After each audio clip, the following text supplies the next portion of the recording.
Uhum, bacana. Queria mudar um pouquinho. Nós falamos bastante de setor e o nosso tempo aqui ele é cronometrado, então queria falar um pouquinho de outros cenários e do ouro, né? O pessoal está falando do ouro, do dólar, se o ouro vai ser o que foi o dólar. Como é que vocês estão posicionados quanto a esses dois ativos, né? Qual é a visão de vocês, tanto de um quanto de outro? Eu vou aproveitar para fazer uma provocação, né? Poucas pessoas pensam dessa forma, mas assim, quando a gente olha preço de um ativo, então a pessoa fala, ah, a bolsa está nos 100 mil pontos. 100 mil o quê? 100 mil pontos em reais, né? Ah, o Sim. ouro vai subir, mas versus o que? Ah, versus o dólar, né? Ou versus o real. Então, ativo, ele é sempre alguma coisa cotada numa referência. Pode ser em dólar, pode ser em real. A gente poderia chamar o Ibovespa está com preço de 15 gramas de ouro. A cotação do Ibovespa hoje é 15 gramas de ouro. Podia ser 16 gramas de ouro, 17 gramas de ouro. Então, você escolhe a base. Então, o que está em discussão muito no mundo hoje em dia, e aí entra o ouro, é o quanto que vale a moeda. Você confia na moeda? Se você pegar um dicionário americano de 50 anos atrás, você entra no dicionário e vê lá o que significa inflation. O que é inflação? Na descrição do que é inflação, no dicionário americano de 40 anos atrás, não menciona nada sobre preço. Fala sobre base monetária. Inflação é inflar a quantidade de moeda em circulação, é inflar o balanço do Banco Central. Então, assim, se a gente está numa comunidade aqui que tem 10 dinheirinhos circulando, e aí chega um Banco Central e coloca mais um dinheirinho para circular, sai de 10 para 11, a inflação foi de 10%. Ah, mas o preço do cabrito ali caiu. Não interessa. Não olha preço das coisas. É a base monetária.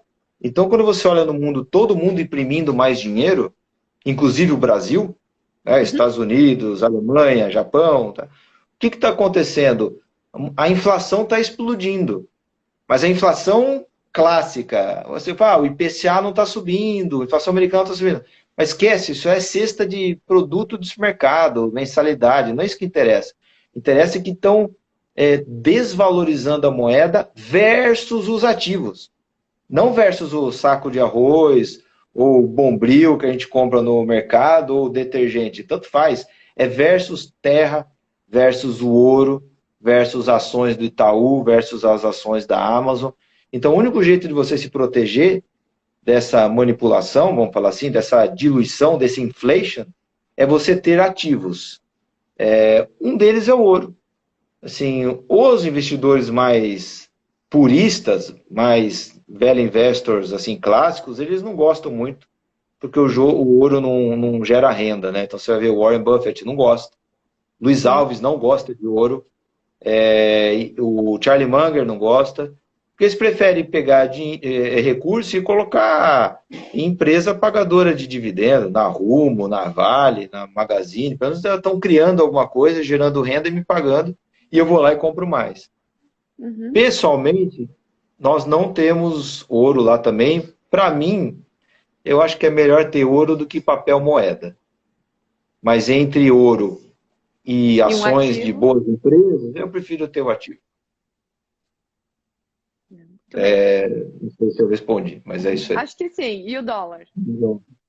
O dólar, ele é a mesma coisa que as outras moedas. A gente tem que comparar o dólar versus o quê? O dólar versus as outras ativas, as outras moedas desenvolvidas no mundo, o dólar versus o euro, versus o ien, versus o franco suíço, quando você vê de uma forma cíclica, desde a década de 70, o dólar passa por períodos de alta e baixa, né? Isso dura 15 Uhum. anos, 12 anos e tal. A gente está num momento de muita alta, o dólar está muito forte versus as outras moedas, né? O mundo saiu O mundo recolheu o capital de vários lugares do mundo e mandou para os Estados Unidos, porque lá está crescendo, o S&P está forte, você tem a Amazon, o Trump está incentivando a empresa e tal. Então, o capital demandou muito dólar no mundo. Então, o dólar ficou caro. Pessoalmente, acho que isso vai reverter.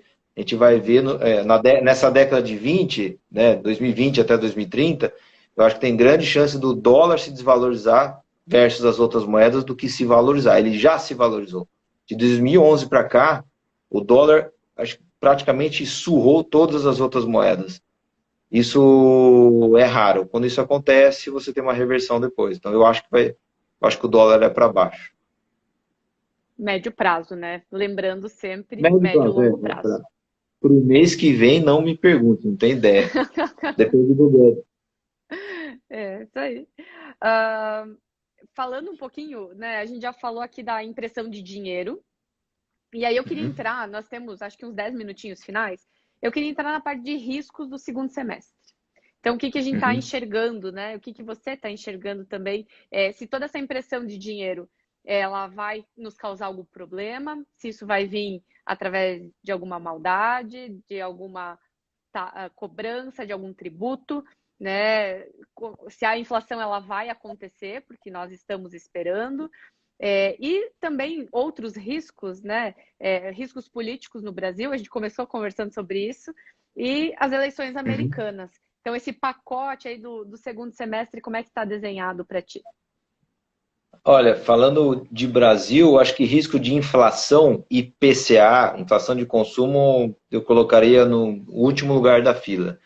Aliás, todo mundo que está alertando para a inflação faz 4 anos está todo mundo errando. Errando feio, a inflação só vem mais para baixo. Então, assim, esse pessoal tem que, né, ajoelhar um pouquinho, pensar, falar, estou errando faz 4 anos, para de ficar falando que o risco é inflacionário, porque você já errou faz tempo. Né? Então, eu Uhum. acho que vai continuar vindo inflação baixa, inflação de consumo. Mas eu acho que a gente vai ver uma brutal inflação de ativos. Dá uma olhada, o que está acontecendo com o preço de terrenos já. Você vai ver que o negócio está ficando esquisito. Preço de ativos, não é só o Ibov que está subindo, os outros ativos também estão começando a subir. Isso é uma inflação, mas é uma inflação de ativos, que você não pega no IPCA. Então, acho que isso vai só acelerar. Ativos vai subir versus as moedas. Risco de problema fiscal, esse tipo de coisa, ruído, temos se o governo, o Congresso abandonar, por exemplo, teto de gasto. Ah, não, dane-se o teto, vamos alargar mais, tá? Isso daí vai bagunçar bem o Brasil. Uhum. Não é tanto o nível de endividamento que importa, mas é a credibilidade de que certos limites serão respeitados e quando você chegar perto desse limite, cortes ou outras medidas serão tomadas. Então, enquanto o teto de gastos estiver sendo respeitado, eu acho que risco macro é bem difícil parar. É bem difícil, desculpa, é bem difícil acontecer ou Uhum. degringolar alguma coisa muito séria. Então, por aí tem que monitorar teto de gasto. Eu acho que concessões, privatização, é de um jeito moroso, difícil, político, brigado, mas tem ido Tivemos um devagarzinho. exemplo, né? Essa semana tivemos. Exato. Então, assim, é complicado, mas assim, eu acho que acontece, né? Eu acho que a gente é capaz de ter até uma dessas grandonas emblemáticas aí. Eu não descarto a gente ver, por exemplo, até o final do ano que vem, uma Eletrobras privatizada. E a gente não tem Eletrobras, mas seria um símbolo importante, esse tipo de Sim. coisa. Então, acho que vai acontecer. E Estados Unidos tem um negócio interessante. Eu postei um tempo atrás sobre o que acontece quando um governo democrata ganha ou quando um governo republicano ganha. O que acontece nos Estados Unidos, um candidato democrata e tal. O que acontece é estatístico, então não é garantia que vai acontecer no futuro, né? Mas no ano onde um republicano ganha, quando ele ganha, esse ano onde ele ganhou a eleição, o ano é muito forte. Né? O S&P anda bastante. Uma Uhum. expectativa de que esse presidente é pró-mercado, pró-negócios, baixa imposto e tal. Quando é um candidato democrata que ganha, o mercado acionário meio que vai mal. Esse é um cara populista, ele vai aumentar imposto, taxar fortuna, vai gastar mais, esse tipo de coisa. Mas é isso no ano da eleição. O que acontece no primeiro ano de governo? Inverte tudo, porque o democrata não é tão ruim e o republicano não faz nenhum milagre. Então o S&P devolve no primeiro ano do republicano e ele vai bem no primeiro ano do democrata. Então meio que tanto faz, assim. E tem um negócio que a gente tem que lembrar, os Estados Unidos tem 150 milhões de acionistas.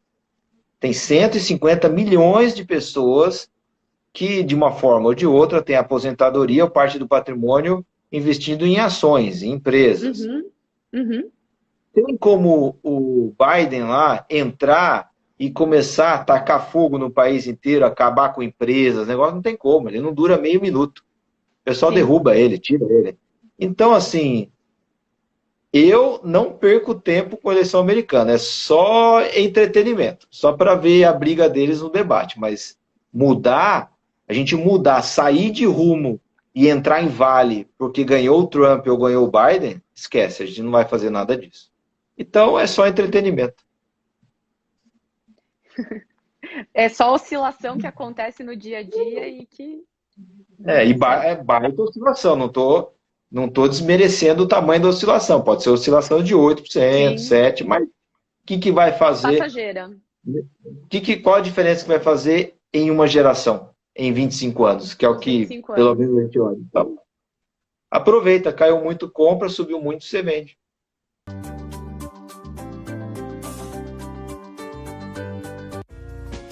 Minuto Investido, conhecimento compartilhado.